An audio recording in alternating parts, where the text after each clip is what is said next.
Next topic जो है हमारा इन्वर्स वाले के बाद एचलॉन एंड रिड्यूस एचलॉन। इसकी एप्लीकेशन क्या है?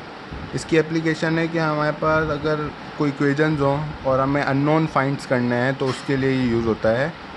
जैसे एक एलिमेंट्री रो ऑपरेशन की एप्लीकेशन हुई थी कि हमें इन्वर्स निकाल लिया मैट्रिक्स का, इसी तरह हमारे पास एलिमेंट्री रो ऑपरेशन की एक एप्लीकेशन है एचलॉन एंड रिड्यूस एचलॉन, जिसकी मदद से हमारे पास अननोन फाइंड्स हो जाते हैं। तो एचलॉन का मतलब क्या होता है कि आपके हर रो में एक लीडिंग वन होता है। लीडिंग वन से मुराद है कि रो का पहला वन, ठीक है, हर रो के पहले वन के नीचे ज़ीरो आना चाहिए, तो वो हमारे पास एचलॉन कहलाता है। तो जैसे ये हम देखें तो लीडिंग वन इसमें कौन सा है? ये है, तो वन के नीचे ज़ीरो है, ठीक है।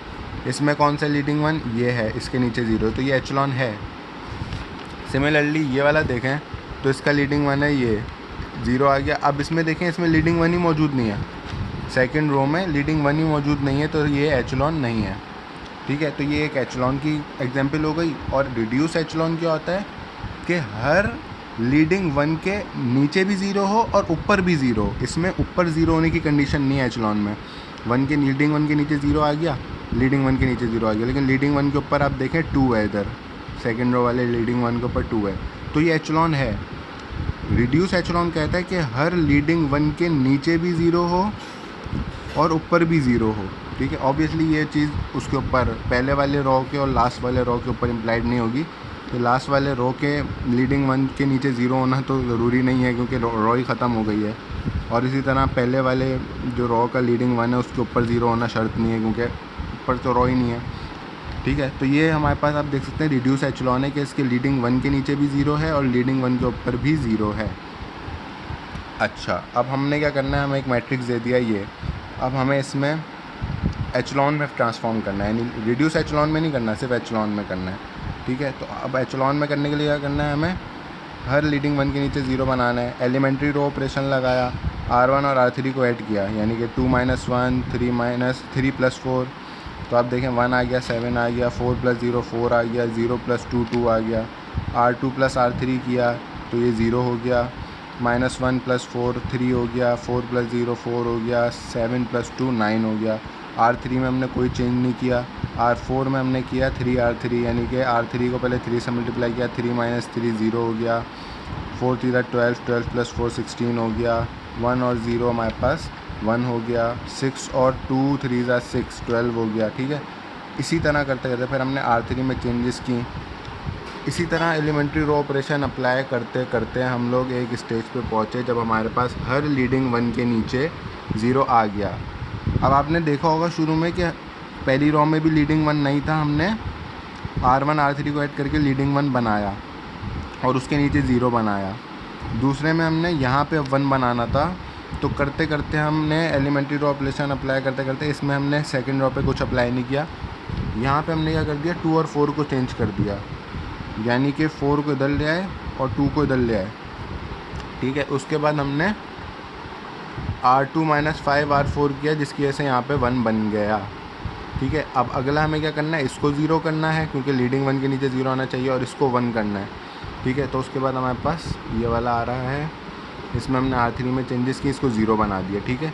अब हमें आगे इसको 1 बनाना है, तो उसके लिए हमने -1/27 से मल्टीप्लाई किया ताकि ये 1 बन जाए, ठीक है। अब इस 1 के नीचे ज़ीरो बनाना है, क्योंकि ये लीडिंग वन है, ठीक है। यहाँ 61 है हमारे पास, तो हमने इसको ज़ीरो बनाया, R4 - 61 R3। अब ये लॉजिक आपको बिल्ड करनी आनी चाहिए, ये प्रैक्टिस से ही आएगी। एलिमेंट्री रो ऑपरेशन आपको एनालाइज़ करना पड़ेगा रोज़ को देख के कि मैं क्या करूँगा, क्या मल्टीप्लाई करूँ, क्या डिवाइड करूँ, किस रो से ऐड करूँ, माइनस करूँ, कि हमारे पास लीडिंग वन बन जाए और उनके नीचे ज़ीरो बन जाए। अब हमारे पास पूरा काम हो चुका है, सिवाय एक इस काम के कि इसको हमें 1 बनाना है, क्योंकि ये लीडिंग वन फोर्थ रो में है नहीं ना। इसमें लीडिंग वन आ गया, उसके नीचे ज़ीरो, दूसरी रो में लीडिंग वन है, उसके नीचे ज़ीरो, तीसरी रो में लीडिंग वन है, उसके नीचे ज़ीरो। और इसको हमने क्या किया, 27/1049 से मल्टीप्लाई कर दिया, तो ये 1 बन जाएगा, -27/1049, तो ये 1 बन गया। तो हमारे पास ये जो आंसर आ गया है ये एचलॉन है।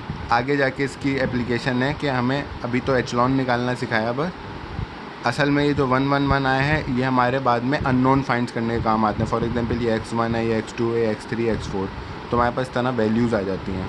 वो तब आती हैं जब हमारे पास ऑगमेंटेड मैट्रिक्स बनता है इक्वल टू के मतलब इसके आगे जो है हमारे पास इक्वल टू के आगे जो वैल्यूज़ आती हैं इक्वेशन में वो भी गिवन होती हैं साथ में, तो फिर हमारे पास इक्वेट करके आंसर आता है। एक एग्जांपल एचलॉन की हो गई, दूसरी रिड्यूस एचलॉन की हो गई। अगर हम इसी को देख लें, इसी वाले को, सेम काम रिड्यूस एचलॉन में यहाँ तक का होगा, एचलॉन बनाने तक का। एचलॉन बनाने के बाद आपको रिड्यूस एचलॉन कब बनानी है, अगर बोला जाएगा तो हमें इसको भी ज़ीरो बनाना पड़ेगा, 1 इसके ऊपर भी ज़ीरो बनाना पड़ेगा और इसके ऊपर भी ज़ीरो बनाना पड़ेगा।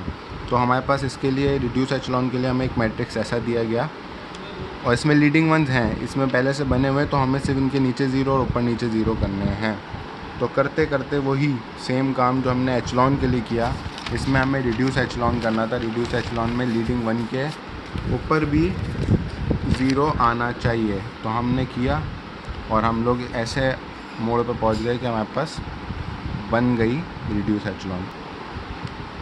लीडिंग वन के भी नीचे ज़ीरो है और ऊपर भी ज़ीरो है, ठीक है, ये हो गया। आगे इधर 4 का मैट्रिक्स था, इधर हमारे पास काम नहीं है, हमारे पास लीडिंग वन थर्ड रो का ये, इसके ऊपर ज़ीरो है, आगे बात ख़त्म। अगर 4 का होता तो फिर हम इधर 1 बनाते, ठीक है।